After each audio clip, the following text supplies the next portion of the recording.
Assalamualaikum. Dear students, we are going to read a poem that's given in your English course book. The chapter number is 7 and the page number is 66. Okay. Dear students, before going to take a pleasure from this poem or before going to get entertained by this poem, let's have a look upon the poem, what actually a poem is.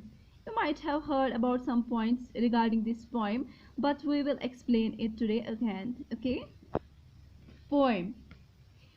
Poem is a piece of writing arranged in short lines. Poem try to express thoughts and feelings, ideas, emotions in a powerful and imaginative style. Dear students, ये जो poem होती है ये कुछ lines में, short lines में एक beautiful manner के थ्रू लिखी गई होती है, जिन लाइंस में हमें पोइट यानी जो पोइम को लिखने वाला होता है उनको कहते हैं पोइट, या तो पोइट कहते हैं, अगर फीमेल पोइट होगी तो उन्हें हम पोइटस भी कहते हैं। ठीक है, तो ये जो पोइट या पोइटेस होते हैं इन लाइंस के थ्रू हमें अपने इमोशंस, आइडियाज़, ठीक है, थॉट्स के बारे में बताती है। और इस पोइम में हमें ये जो पोइट्स होते हैं इमेजिनेशन की दुनिया में लेके जाते हैं। ठीक है, इसमें एंटरटेनमेंट होता है। ठीक है, as compare to the prose. Prose में क्या होता है, इसमें बड़े बड़े पैराग्राफ दिए गए होते हैं, सेंटेंसेस दिए गए होते हैं, जिसमें हमें लास्ट में एक मॉरल मिल जाता है, यानी एक अच्छी सीख मिल जाती है। लेकिन पोइम जो होती है उसमें हमें एंटरटेनमेंट मिल जाता है। ठीक है, और पोइम में किसी की तारीफ की गई होती है, या तो वो लिविंग थिंग होता है या तो नॉन लिविंग थिंग होता है। ठीक है, दोनों होते हैं। तो इनकी ये जो पोइम है इसकी कीवर्ड्स पे फोकस करते हैं। इनके कीवर्ड्स हैं रिदमिक, वे और स्टाइल। यानी ये जो पोइम होती है इसको हम कैसे पढ़ते हैं, जैसे सॉन्ग्स नहीं सुनते आप, हालांकि नहीं सुननी चाहिए बट फिर भी सुनते आ रहे हैं। ठीक है, पोइम में एक अच्छा खासा लिरिक्स होता है। ठीक है, उसमें हम जो सॉन्ग होता है कैसे होता है, मतलब एक ब्यूटीफुल मैनर में उसे प्रेजेंट किया गया होता है। तो उसी तरीके से हमें इस राइम को ब्यूटीफुल वे में प्रेजेंट करना होता है, पढ़ना होता है। ठीक है, उसको हम कहते हैं रिदमिक वे। तो इसके अलावा इसमें राइमिंग वर्ड्स होते हैं। Rhyming words means the words that have same ending sound. यानी अगर हम देखेंगे ना, twinkle twinkle little star, how I wonder what you are, जो स्टार और आर जो है इनकी सेम साउंड है और ये स्टेंजा के लास्ट में आते हैं। जो लास्ट में वर्ड्स होते हैं उनकी सेम साउंड जो आती है उनको हम कहते हैं राइमिंग वर्ड्स। ओके, और इसके अलावा इसमें होता है stanza. Stanza is just a group of lines. ठीक है, ग्रुप ऑफ लाइन जो हमने यहाँ पे पढ़ा था, writing in arranged in short lines. ठीक है, ये जो राइम होती है, जो पोएम होती है, इसमें स्टेंजा होते हैं जिनके थ्रू हमें पोएट जो है अपनी बात पहुँचाते हैं। और स्टेंजा या तो 2 लाइंस का होता है या तो 4 लाइंस का भी होता है।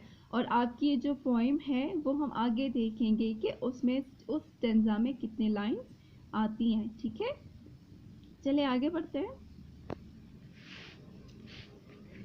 The title of your poem is Mary Had a Little Lamb. Okay, the title of your poem is Mary Had a Little Lamb. यहाँ पे देखते हैं मैरी, ये मैरी है और ये उनका लैम है। ठीक है, ये जो मैरी होती है ये लैम उनका बहुत ही क्लोज फ्रेंड होता है, एक अच्छा खासा दोस्त होता है। जहाँ मैरी चली जाती है वहाँ उनका लैम भी उनके पीछे पीछे चला जाता है, वो हम आगे पढ़ेंगे। फिलहाल हम ये देखेंगे कि हर एक इंसान का फेवरेट जो है, हर किसी इंसान का फेवरेट चीज़ होता ही है ना। कुछ ऐसे लोग होते हैं जिनका नहीं होता है, बट जो मेन अगर हम जनरलाइजेशन की बात करेंगे तो हर किसी का अपना अपना फेवरेट चीज़ होता है। जैसे फेवरेट फूड होता है, फेवरेट फ्रूट होता है, फेवरेट क्लोथ्स होते हैं, तो इसी तरीके से हर किसी का एक फेवरेट एनिमल भी होता है। ठीक है, so I would like to pose a question here, which type of animal do you like the most? Okay, which type of animal do you like the most? Dear students, do one thing, give the answer to this question in your, write down that answer in your notebook. और उसके साथ साथ मुझे reasons भी चाहिए कि आप जिस एनिमल को पसंद करते हैं उसमें ऐसी क्या खास बात है जो आप उसे पसंद करते हैं, तो वो रीजंस आप प्लीज नोट डाउन कर लीजिएगा अपनी नोटबुक पे, ठीक है। तो इसके बाद हम चलते हैं कि ये जो पोएम है या प्रोज है वो कोई ना कोई तो लिखता ही है ना। जैसे मैंने आपको पहले ही बोला है, पहली लाइन में जो पोएम होती है इसको लिखने वाला होता है पोएट। क्या है, या तो पोएट होता है या तो पोइटेस होता है, ठीक है। इसमें क्या है, जो इस पोएम की राइटर है यानी पोइट जो है दैट इज सारा जोस, ठीक है, हेल, सारा जोस हेल। ये एक पोइटिस है, पोइटिस यानी ए फीमेल पोइट, ठीक है। फिलहाल हम इसके बारे में पढ़ते हैं। देखिए, शी रोट, ये बहुत ही फेमस राइटर है। She wrote money poems for children in her book. ये जो पोइटस है सारा जो है, इन्होंने बहुत सारी पोएम्स लिखी है, लेकिन जो मेन इनकी पोएम्स है वो किस पे फोकस करती है, चिल्ड्रन के थ्रू, ठीक है। और ये कहाँ पे, she was born in America at time when children were home schooled. यहाँ पे कॉन्सेप्ट आता है, देखो बेटा, ये जो सारा है यानी इस पोइम की राइटर जो है, इस पोइम की पोइटेस जो है वो कहाँ पे, अमेरिका में पैदा हुई है। किन दिनों में वो पैदा हुई है, जब जिस दौर में होम स्कूलिंग का कॉन्सेप्ट होता था। होम स्कूलिंग मीन्स जो पढ़ाई हम घर पे करते हैं, ठीक है। होम स्कूलिंग मीन्स जो पढ़ाई हम घर पे करते हैं। आज वो कॉन्सेप्ट नहीं है।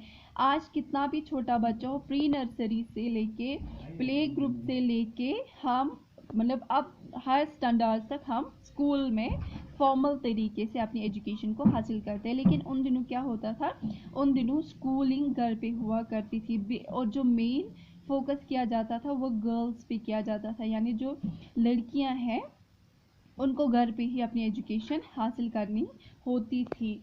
और देखो बेटा, home school means receiving education at home through parents और एनी अदर प्रोफेशनल टीचर, ठीक है। ये जो स्कूलिंग होती थी या तो ये घर पे पेरेंट्स के थ्रू हो जाती थी या तो किसी प्रोफेशनल टीचर के थ्रू हो जाती थी, ठीक है।